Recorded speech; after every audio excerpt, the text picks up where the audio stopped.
Kita akan membaca Quran Surat Ar-Rum ayat 21. Ini yang berkaitan dengan pernikahan. Bismillahirrahmanirrahim. Wa min ayatihi an khalaqa lakum min anfusikum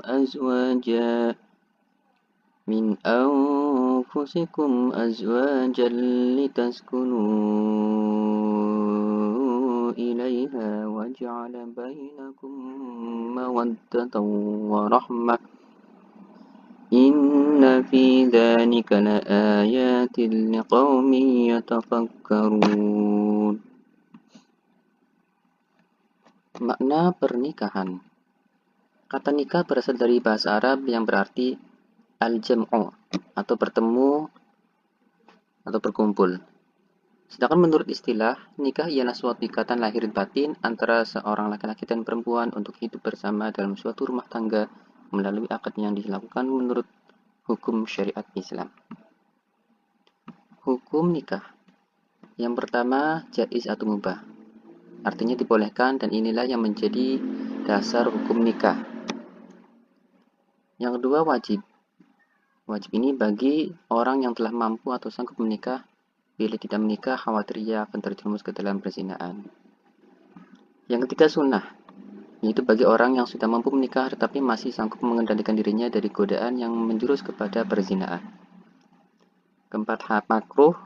Yaitu bagi orang yang akan melakukan pernikahan dan telah memiliki keinginan atau hasrat tetapi ia belum mempunyai bekal untuk memberikan nafkah tanggungannya. Yang kelima, yaitu haram. Yaitu bagi orang yang akan melakukan pernikahan tetapi ia mempunyai niat yang buruk, seperti niat menyakiti perempuan atau niat buruk lainnya. Tujuan dari nikah.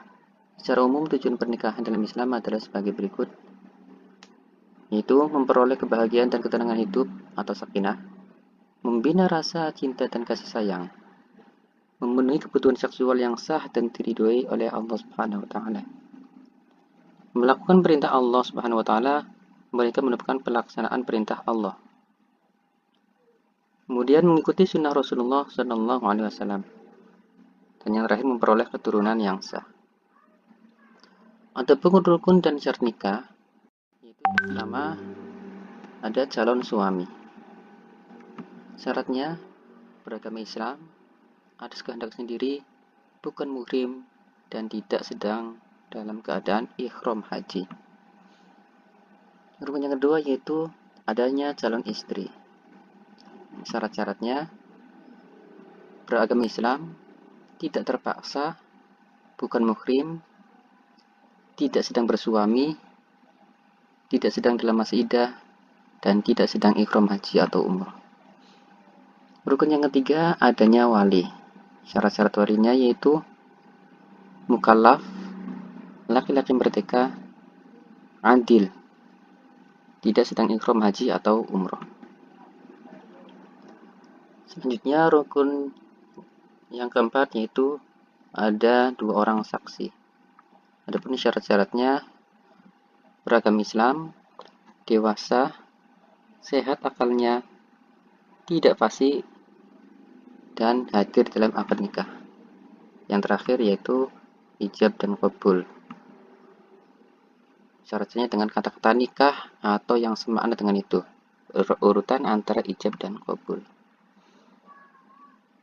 Pembahasan selanjutnya yaitu tentang mahram.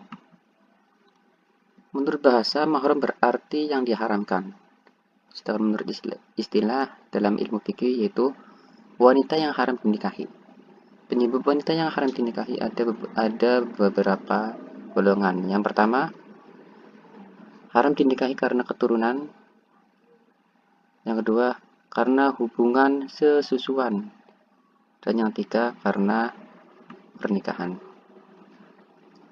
Wali nikah.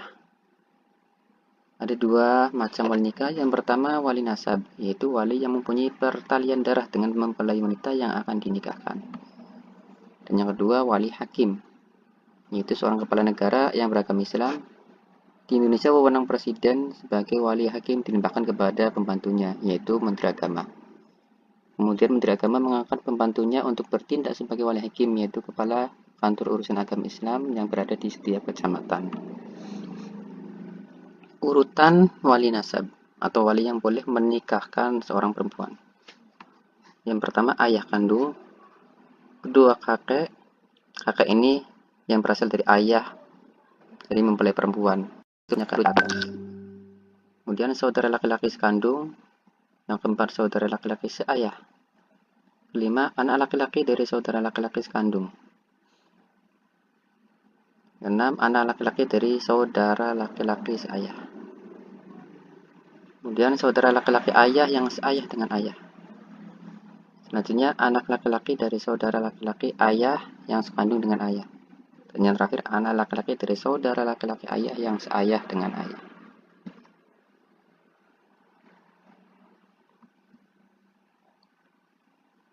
Selanjutnya, sebab-sebab wali hakim sebagai wali nikah. Yang pertama, sebabnya yaitu wali nasab benar-benar tidak ada. Yang kedua, wali yang lebih dekat atau akrab tidak memenuhi syarat dan wali yang lebih jauh tidak ada. Jika wali akrab bepergian jauh dan tidak memberikan kuasa kepada wali nasab, urutan berikutnya untuk bertindak sebagai wali nikah. Selanjutnya, wali nasab sedang berikhram haji atau umroh. Kemudian wali nasab menolak bertindak sebagai wali. Selanjutnya, wali yang lebih dekat masuk penjara sehingga tidak dapat bertindak sebagai wali nikah. Kemudian wali yang lebih dekat hilang sehingga tidak diketahui tempat tinggalnya. Hak dan kewajiban suami. Hak suami yang pertama ditaati dalam seluruh perkara kecuali maksiat.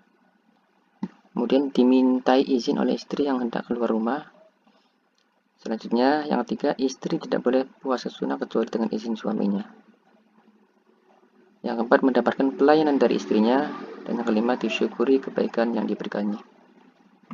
Sedangkan kewajibannya yaitu memberi nafkah. Yang kedua, menggaul istri secara ma'ruf. Ketiga, memimpin keluarga. Dan yang keempat, membantu istri dalam tugas rumah sehari-hari, terutama dalam mengasuh dan mendidik anak-anaknya agar menjadi anak yang soleh dan soleha. Sedangkan hak dan kewajiban seorang istri, hak istri yaitu mendapat mahar dari suaminya. Kedua, mendapat perlakuan yang patut dari suaminya. Ketiga, mendapatkan nafkah dari suaminya. Keempat, mendapatkan perlakuan yang adil jika suami memiliki lebih dari satu istri. Dan yang kelima, mendapatkan bimbingan dari suaminya agar selalu taat kepada Allah Subhanahu wa taala. Adapun kewajibannya yaitu patuh dan taat kepada suami dalam batas yang sesuai dengan ajaran Islam. Kedua, memelihara dan menjaga kehormatan diri dan keluarga serta harta benda suami. Ketiga, mengatur rumah tangga dengan baik. Keempat, memelihara dan mendidik anak. Dan yang kelima, bersikap hemat, cermat, ridho, dan syukur serta bijaksana pada suami. Hikmah dari pernikahan. Yang pertama, merupakan jalan keluar yang paling baik untuk memenuhi kebutuhan seksual. Kedua, merupakan jalan terbaik untuk memuliakan anak, memperbanyak keturunan, melestarikan hidup manusia, dan serta memelihara nasab. Yang ketiga, membutuhkan naluri kebapakan dan keibuan yang menumbuhkan pula perasaan cinta dan kasih sayang. Dan yang keempat, menimbulkan sikap rajin dan sungguh-sungguh dalam bekerja karena adanya rasa tanggung jawab terhadap keluarganya. Pembahasan selanjutnya yaitu tentang talak. Menurut bahasa, talak berarti melepaskan ikatan. Sedangkan menurut istilah, talak ialah lepasnya ikatan pernikahan dengan lafal talak. Asal hukum talak adalah makruh karena talak merupakan perbuatan halal tetapi sangat dibenci oleh Allah Subhanahu wa taala. Macam-macam talak. Yang pertama yaitu talak raj'i. Yaitu talak ketika suami boleh rujuk tanpa harus dengan akad nikah lagi. Talak raj'i ini dijatuhkan ke suami kepada istrinya untuk pertama kalinya atau kedua kalinya, dan suami boleh rujuk kepada istri yang telah ditalaknya selama masih dalam masa iddah. Yang kedua, talak bain. Talak bain ini ada dua macam. Yang pertama, talak bain syuhro. Suami boleh rujuk dengan cara akad nikah lagi, baik masih dalam masa iddah maupun sudah habis masa iddahnya. Sedangkan yang kedua, talak bain kubro. Suami tidak boleh rujuk atau menikah dengan bekas istrinya kecuali dengan syarat-syarat tertentu. Sebab jatuhnya talak. Yang pertama ada ila, itu sumpah seorang suami bahwa ia tidak akan mencampuri istrinya. Yang kedua, li'an, yaitu sumpah seorang suami yang menuduh istrinya berbuat zina. Ketiga, zihar, yaitu ucapan suami kepada istrinya yang berisi penyerupaan istrinya dengan ibunya. Dan yang keempat, yaitu talak yang diucapkan oleh suami dengan cara istri membayar kepada suami. Talak yang keempat ini disebut dengan khulu. Dan yang kelima, yaitu fasah, merupakan rusaknya ikatan perkawinan karena sebab-sebab tertentu.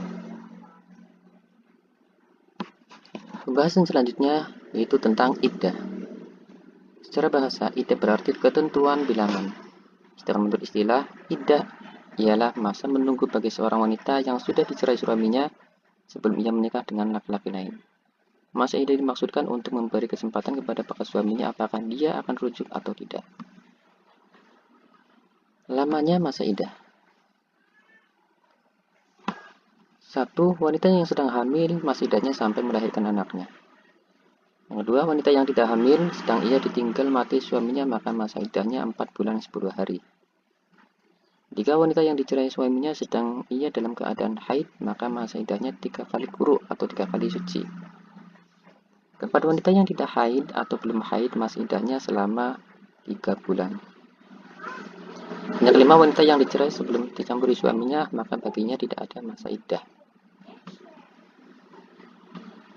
Selanjutnya rujuk. Rujuk artinya kembali. Ini maksud dengan rujuk ialah kembalinya suami istri pada ikatan perkawinan setelah terjadi talak raj'i dan masih dalam masa iddah. Adapun dasar hukum rujuk adalah Quran surat Al-Baqarah ayat 229 yang artinya sebagai berikut. Dan suami-suaminya berhak merujukinya dalam masa menanti itu, jika mereka para suami menghendaki rujuk. Hukum dari rujuk. Yang pertama yaitu asal hukum rujuk adalah mubah. Kedua, haram apabila si istri dirugikan serta lebih menderita dibandingkan dengan sebelum rujuk. Ketiga, makruh bila diketahui meneruskan perceraian lebih bermanfaat. Keempat, sunnah bila diketahui rujuk lebih bermanfaat dibandingkan meneruskan perceraian. Dan yang terakhir, wajib. Ini khusus bagi laki-laki jika ditakutkan tidak dapat menahan hawa nafsunya sedangkan dia masih memiliki hak rujuk dalam masa iddah istrinya. Selanjutnya rukun dari rujuk. Pertama, istri dengan syarat pernah digauli, talaknya talak raj'i dan masih dalam masa iddah. Yang kedua, suami dengan syarat Islam, berakal sehat dan tidak terpaksa. Yang ketiga, sikhot atau lafad dari rujuk. Dan yang keempat, saksi yaitu 2 orang laki-laki yang adil. Itulah pembahasan tentang pernikahan untuk